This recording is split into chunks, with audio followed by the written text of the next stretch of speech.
আসসালামু আলাইকুম, আশা করি সবাই ভালো আছো। আমি মাহিম শাহরিয়ার নাহিদ, বর্তমানে কুয়েট ত্রিপুরাতে পড়াশোনা করছি। তো গত ক্লাসে আমরা অনেকগুলো যৌগের সংকরিত অরবিটাল সংখ্যা বের করার মাধ্যমে তার আকৃতি সম্পর্কে দেখেছি। কিন্তু তখন আমি বলেছিলাম অনেকগুলো যৌগে কিন্তু আমরা ভুল বের করেছি। তো আজকে দেখবো আমরা ঠিক কী কারণে আমরা ওই আকৃতিগুলো ভুল করেছি এবং আসল আকৃতিটা কি হবে। আচ্ছা, এই যে গতকালকে আমরা এগুলো বের করেছিলাম, অনেকগুলো ঠিক থাকলে কিন্তু কিছু কিছু হয়েছে, 1 2 3 4 5 6 7টার মধ্যে ভুল হয়েছিল। এই টপিকটা আবার দেখাবো, তার আগে চলো আমরা আরেকটা টপিক পড়ে আসি, সেটা হচ্ছে পার্সেন্টেজ অফ ক্যারেক্টারিস্টিক্স। আচ্ছা, এটা মানে হচ্ছে সংকরিত অরবিটালে কোনো অরবিটালের নির্দিষ্ট কত পার্সেন্ট রয়েছে সেটা বের করা। যেমন যদি আমি উদাহরণ দিয়ে দেখাই, sp3 অরবিটালের ক্ষেত্রে কি, এখানে s অরবিটাল 1টি, p অরবিটাল 3টি, তার মানে পার্সেন্টেজ অফ s ইকুয়াল মোট অরবিটাল সংখ্যা এখানে কয়টি, 4টি, আর s অরবিটাল 1টি ইন্টু 100% ইকুয়াল এখানে কত হচ্ছে 25%।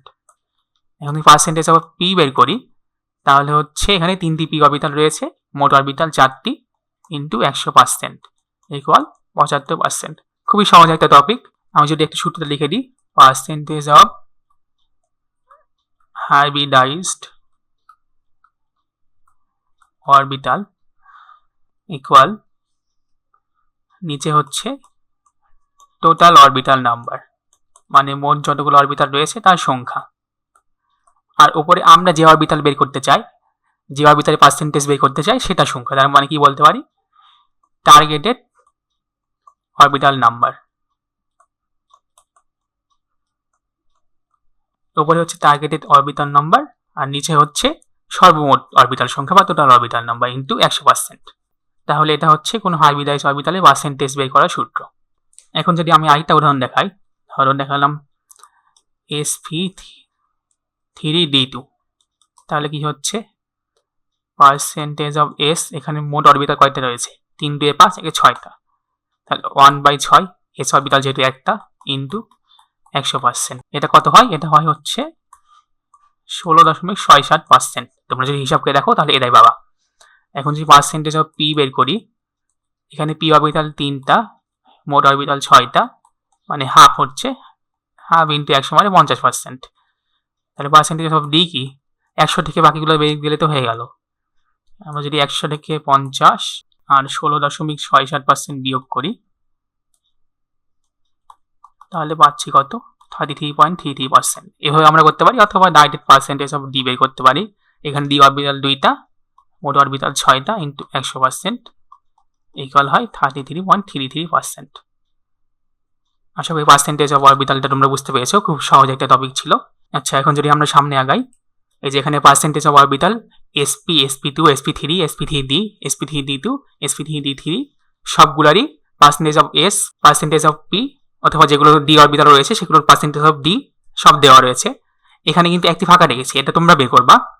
আমি একটু নাম্বারিং করে দিই, তোমরা বের করে হচ্ছে কমেন্ট করবা কোনটার কত। 1 নাম্বার লিখে কমেন্ট করবা পার্সেন্টেজ অফ এস কত, 2 নম্বর লিখে কমেন্ট করবা পার্সেন্টেজ অফ পি কত, আর 3 নম্বর লিখে কমেন্ট করবা পার্সেন্টেজ অফ ডি কত। ঠিক আছে, এখন আমরা আসি গতকালকে যে টপিকটা পড়েছিলাম, সেখানে আমরা বিভিন্ন সংকরিত যৌগের আকৃতি কেন ভুল বের করেছিলাম। আচ্ছা, কেন ভুল হয়েছিল সেটা জানতে হলে আমাদের লন পেয়ার ইলেকট্রন সম্পর্কে ধারণা থাকা লাগবে। আমি যদি একটু দেখাই, যেমন আমরা অ্যামোনিয়া বের করেছিলাম, অ্যামোনিয়ার ক্ষেত্রে কিন্তু আমরা ভুল বের করেছিলাম, এখানে এক্স ইকুয়াল 4, মানে এটা sp3, কিন্তু এখানে কিন্তু অ্যামোনিয়া একটি লন পেয়ার ইলেকট্রন রয়েছে। একটি লন পেয়ার ইলেকট্রন রয়েছে মানে কি, তার মানে হচ্ছে একটি হাইব্রিডাইজ অরবিটাল ফাঁকা রয়েছে। এই sp3 4টা যে হাইব্রিডাইজ অরবিটাল রয়েছে তার মধ্যে 3টা হচ্ছে বন্ধন গঠনে অংশগ্রহণ করেছে, একটি ফাঁকা রয়েছে। তাহলে যদি দেখি এমনি ক্ষেত্রে আকৃতি কিরকম ছিল, এরকম জ্যামিতির আকৃতি ছিল sp3 অরবিটালের, তাই না? এখন যদি একটা ফাঁকা থাকে, ধরলাম এই হাইব্রিডাইজ অরবিটালটা ফাঁকা পড়ে রয়েছে, তাহলে বাকি 3টার ক্ষেত্রে আকৃতি কি হচ্ছে, যেমনিতে আকৃতি হচ্ছে এরকম। তাহলে এটা কি আর চতুস্তলকীয় থাকলো? এটা কিন্তু চতুস্তলকীয় থাকলো না। এখানে লন পেয়ার থাকার কারণে এই আকৃতিটা চেঞ্জ হয়ে অন্য একটা আকৃতি হয়ে গেল, রাইট? এই যে উপরে লন পেয়ার রয়েছে, কিন্তু এটা হচ্ছে চতুস্তলকীয় আকৃতি না, এটা অনেকটা এখন কিরকম আকৃতি ধারণ করলো, এইটা যদি আমরা একটু যোগ করি আর এটা যদি যোগ করি, অনেকটা পিরামিডের মতো লাগছে না? তার মানে এটা হচ্ছে পিরামিডাল বা পিরামিডীয় আকৃতি ধারণ করেছে। তার মানে আমরা বলতে পারি কোন যৌগে লন পেয়ার থাকলে তার আকৃতি চেঞ্জ হয়। সহজ বাংলায়, কোন যৌগে যদি লন পেয়ার থাকে তার মানে তার আকৃতি চেঞ্জ হচ্ছে। তার মানে আমরা যেগুলো যৌগ ভুল করেছিলাম, আমি যদি আগের স্লাইডে যাই, এই যে কার্বন মনোক্সাইড এটা ঠিক রয়েছে। তারপরে অ্যামোনিয়ার, এই যে অ্যামোনিয়া ভুল করেছি, সালফার ডাইঅক্সাইড ভুল করেছি, পানি ভুল করেছি। তার মানে এখানে কিন্তু লন পেয়ার ইলেকট্রন রয়েছে, এটা আমরা বুঝতে পারছি। আমি যদি বের করে দেখি আসলে কি লন পেয়ার ইলেকট্রন রয়েছে নাকি। আচ্ছা, তাহলে আমার একটা লন পেয়ার সূত্র শিখতে হবে, তাই না? আমরা যদি একটা লন পেয়ার সূত্র শিখি, lone pair equal X minus M minus D. এখানে এম কি? এম হচ্ছে মোনোভ্যালেন্ট অ্যাটম আর ডি হচ্ছে ডাইভ্যালেন্ট অ্যাটম। এখন আমরা আগে কি সূত্র শিখেছি? X equal half V plus M, সাথে ক্যাটায়ন থাকলে মাইনাস আর অ্যানায়ন থাকলে প্লাস, তাই না? আমি যদি এই দুটো সূত্র এখন কম্বাইন করি তাহলে কি হচ্ছে? Lone pair equal half V plus M minus D. Half M থেকে এক এম বাদ দিলে কত হয়? Minus half M.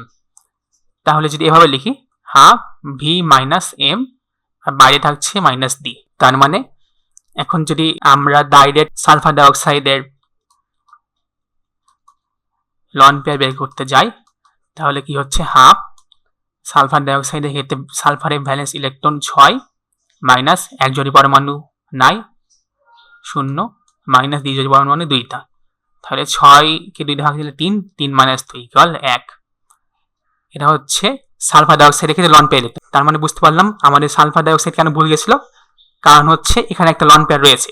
এখন যদি তুমি এক্স এর মান জানো তাহলে লন পেয়ার কিন্তু direct X minus M minus D এই সূত্র দিয়ে বের করতে পারবা। কিন্তু কোনো যৌগে তুমি সংকর কত জানো না, সংকর বের করা নাই, তখন কিন্তু লন পেয়ারের সূত্র তুমি এই যে এটা ইউজ করতে পারবা, lone pair equal half V minus M minus D. আর যদি ক্যাটায়ন বা অ্যানায়ন থাকে তাহলে ক্যাটায়নের আগে মাইনাস, অ্যানায়নের আগে প্লাস। ওটা কোথায় বসবে? ওটা হচ্ছে ব্র্যাকেটের ভিতরে বসবে, এটা মাথায় রাখিও। ব্র্যাকেটের ভিতরে ক্যাটায়ন থাকলে ক্যাটায়নের আগে মাইনাস আর অ্যানায়নের আগে প্লাস বসাবো। আমি যদি এক্সাম্পলটা দেখাই, যে এখানে অ্যামোনিয়াম প্লাস আছে বা সালফেট মাইনাস, যে কোনো একটা লেখাতেই হলো। আমি অ্যামোনিয়াম প্লাস যদি দেখাই, অ্যামোনিয়াম 4 প্লাসের ক্ষেত্রে লন পেয়ার কি হবে? হাফ, এখানে ভ্যালেন্স ইলেকট্রন 5 মাইনাস এখানে এক জোড়ি পরমাণু 4টি আর এখানে ক্যাটায়ন রয়েছে 1টি, তাই মাইনাস 1 মাইনাস বাইরে হচ্ছে দ্বি জোড়ি পরমাণু। দ্বি জোড়ি পরমাণুর সংখ্যা কত? 0। তার মানে কি হচ্ছে? 5 মাইনাস 4 1, 1 মাইনাস 1 0, 0কে 2 ভাগ দিলে হতো 0। তার মানে অ্যামোনিয়ার ক্ষেত্রে লন পেয়ার ইলেকট্রন কত? 0, মানে একটিও লন পেয়ার ইলেকট্রন নাই। আমি সালফেটই দেখাই, সালফেট দেখালে কি হবে? লন পেয়ার ইকুয়াল হাফ, সালফারের ক্ষেত্রে ভ্যালেন্স ইলেকট্রন 6 মাইনাস এখানে এক জোড়ি পরমাণু রয়েছে নাই 0, কিন্তু এখানে একটা ক্যাটায়ন রয়েছে, একটা না 2টা ক্যাটায়ন রয়েছে, তাহলে 2, তাহলে প্লাস হয়ে যাবে মাইনাস এখানে দ্বি জোড়ি পরমাণু 4 ইকুয়াল কত হচ্ছে? 6 প্লাস 2 8, 8কে 2 ভাগ দিলে 4, 4 মাইনাস 4 ইকুয়াল 0। এখানে তাহলে লন পেয়ার ইলেকট্রন হচ্ছে 0। সালফেট আয়নের ক্ষেত্রেও লন পেয়ার ইলেকট্রন 0। তার মানে আমরা যখন সংকর জানবো না তখন লন পেয়ার ইলেকট্রনের সূত্র আমরা এটা ইউজ করতে পারি, half into V minus M bracket close minus D. এখানে যেহেতু আমি সবগুলো সংকর বের করে রেখেছি তাই আমরা লন পেয়ারের সূত্র এটাই ব্যবহার করবো, lone pair equal X minus M minus D. এখন যদি আমরা একটু দেখে নিই কি কি ভুল হয়েছিল আমাদের ভুল হয়েছিল সালফার ডাইঅক্সাইড যেটা বের করে দেখলাম একটি লন পেয়ার রয়েছে। অ্যামোনিয়া বের করলাম না, অ্যামোনিয়া বের করিনি, কিন্তু অ্যামোনিয়া যদি তোমরা বের করো দেখবা যে একটি লন পেয়ার রয়েছে। তারপরে পানি ক্ষেত্রে অক্সিজেনের 2টি লন পেয়ার রয়েছে। এভাবে যদি আমরা জেনন ডাইফ্লোরাইড যদি বের করি, জেনন ডাইফ্লোরাইডের ক্ষেত্রে লন পেয়ার ইকুয়াল 5 মাইনাস এখানে এক জোড়ি পরমাণু 2টি, তার মানে 3। জেনন পেন্টাফ্লোরাইড আয়ন যদি দেখি, লন পেয়ার ইকুয়াল 6 মাইনাস এখানে 5টা এক জোড়ি পরমাণু, তার মানে লন পেয়ার একটা রয়েছে। জেনন বিউটাফ্লোরাইডের ক্ষেত্রে লন পেয়ার ইকুয়াল 6 মাইনাস 4 2টা, আর জেনন হেক্সাফ্লোরাইডের ক্ষেত্রে লন পেয়ার ইকুয়াল 7 মাইনাস 6 মানে একটা। মানে আমরা যেগুলো বের করেছি সেগুলো সব ক্ষেত্রেই কিন্তু লন পেয়ার বিদ্যমান রয়েছে, তার কারণে আমাদের আকৃতি ভুল গেছে। এখন তাহলে আমাদের লন পেয়ার থাকলে কিরকম আকৃতি হবে সেগুলো সম্পর্কে জানতে হবে। তাহলে যদি আমি দেখাই তোমাদের, এই যে সংকরিত অরবিটালের আকৃতি, এখানে আমরা দেখতে পাচ্ছি লন পেয়ার যখন 0 তখন sp লিনিয়ার, sp2 এর ক্ষেত্রে ত্রিকোণাকার বা প্লেনার ট্রাইগোনাল, sp3 এর ক্ষেত্রে চতুস্তলকীয়, sp3d এর ক্ষেত্রে হচ্ছে ত্রিকোণীয় দ্বিপিরামিডীয়, sp3d2 এর ক্ষেত্রে অষ্টতলকীয় বা এটাকে আমরা বলতে পারি স্কোয়ার বাই পিরামিডাল, অর্থাৎ চতুর্ভুজীয় দ্বিপিরামিডীয়। আর sp3d3 এর ক্ষেত্রে পেন্টাগোনাল পিরামিডাল। এগুলো কিন্তু আমরা জানি, যখন কোনো লন পেয়ার ইলেকট্রন থাকে না তখন কিন্তু আমরা শিখেছি এগুলো। কিন্তু তোমাকে অ্যাডমিশনের জন্য লন পেয়ার ইলেকট্রন একটা থাকা অবস্থায় অথবা দুইটা থাকা অবস্থায় অথবা তিনটা থাকা অবস্থায় কিরকম আকৃতি হয় সেগুলো জানা লাগবে। সেগুলো যদি আমরা দেখি একটা করে, sp এর ক্ষেত্রে কোনো লন পেয়ার ইলেকট্রন না থাকলে সরলরেখী, এটা আমরা জানি। আর একটা লন পেয়ার ইলেকট্রন থাকলেও ওটা সরলরৈখিক হবে। আমি যদি দেখাই, আমরা শুরুতে বের করেছিলাম এই যে কার্বন মনোক্সাইডে যদি লন পেয়ার ইলেকট্রন বের করি, কার্বন মনোক্সাইডের ক্ষেত্রে লন পেয়ার ইকুয়াল হচ্ছে 2 মাইনাস একজোড়ি পরমাণু একটা, তার মানে একটা লন পেয়ার রয়েছে।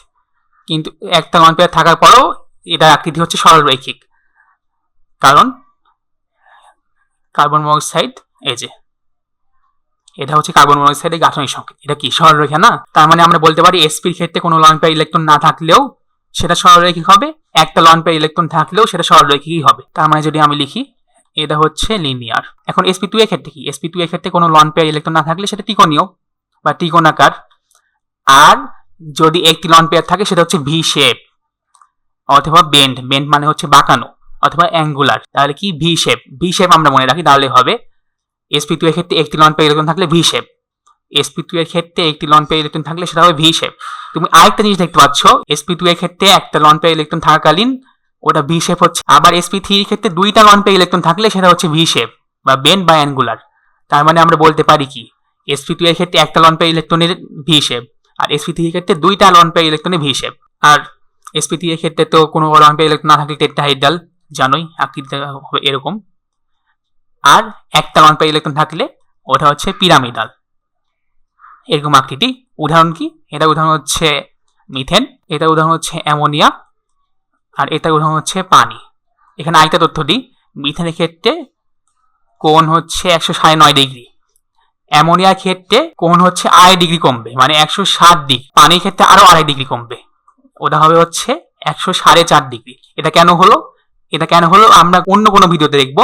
এটা লন পেয়ার বন্ড পেয়ারের কনসেপ্ট আছে একটা, ওটা দেখলে তোমরা বুঝতে পারবা।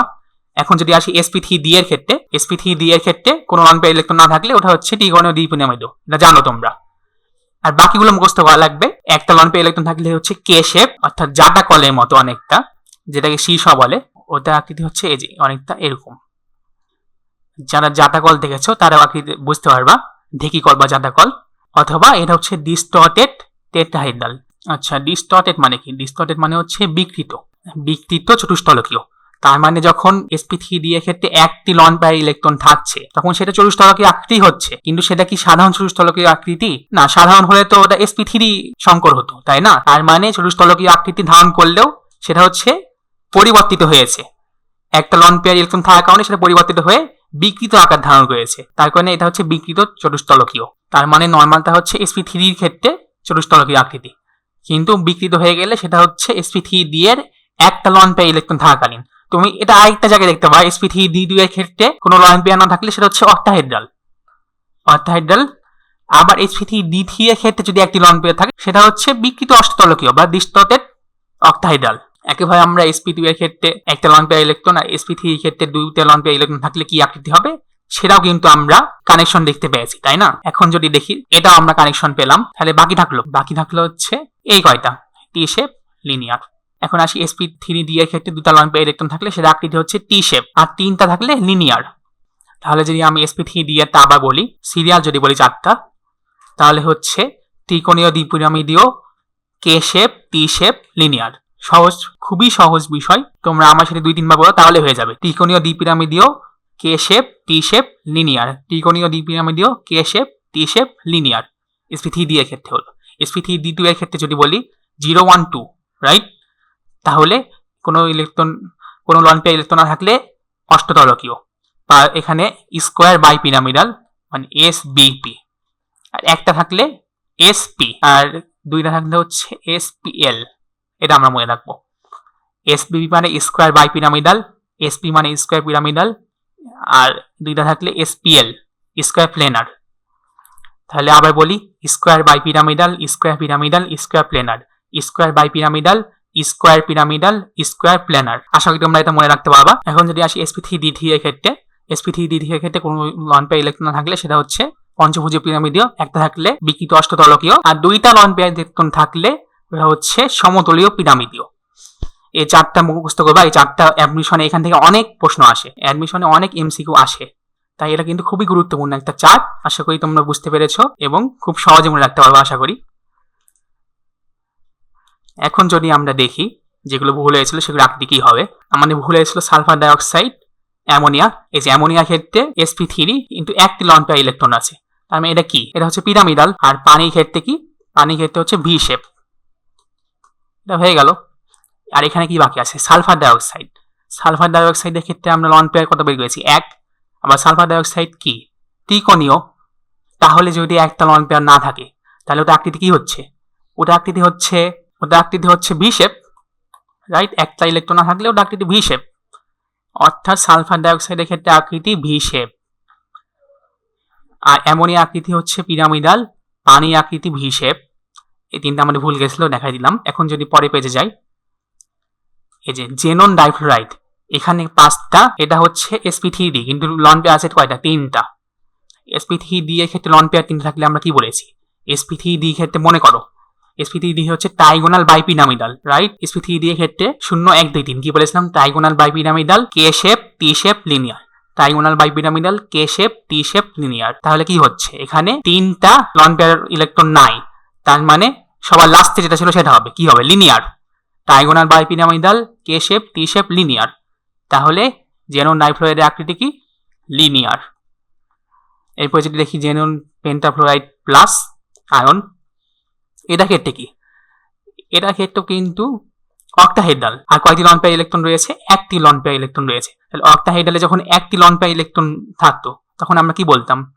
তখন বলতাম, ওরা মনে রাখতে বলেছিলাম sbp, sp, spl, right? Square bipyramidal, square pyramidal, square planar. যেহেতু এখানে একটি লন পেয়ার ইলেকট্রন রয়েছে তাহলে এটা কি? Square pyramidal.